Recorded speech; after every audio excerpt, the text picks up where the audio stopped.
Hello, శుభోదయం. Very very good morning అండి. ఈరోజు నేను ఒక మంచి మెసేజ్ ఇస్తున్నానండి. అదేమిటంటే, మనం కుక్క ఉంటుంది తెలుసుగా, కుక్క పిల్లలు ఉంటాయి తెలుసుగా.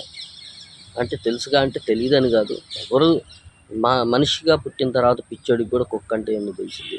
అయితే దీనికి ఉన్న గొప్ప విషయం ఏంటంటే, ఒక కుక్కకి బిస్కెట్లు వేస్తే కొన్ని వందల కిలోమీటర్లు నడిచి వస్తాయండి. అది తీర్థయాత్రలైనా ఎక్కడికన్నా పాదయాత్ర చేస్తున్నా, అట్లానే వ్యాన్లో కూడా ఎక్కువ వస్తాయి. అట్లానే మనతో ఎంత దూరమైనా వస్తాయి. మనం ఎంత దూరంలో విడిచిపెట్టినా అవి మళ్ళీ మన దగ్గరికి కొన్ని రోజులకు వస్తాయి. అంటే అంత విశ్వాసం ఉంటుందండి. మనిషికి ఏముంటుందండి? దీన్ని బట్టి ఆలోచిస్తే మనిషికి విశ్వాసం ఉంటుంది, కొంతమందికే ఉంటుంది. అది కూడా డబ్బుని చూస్తే ఇంకా మరీ ఎక్కువ ఉంటుందండి. ఎందుకు చెబుతున్నా అంటే, డబ్బుకు లోకం దాసోహం.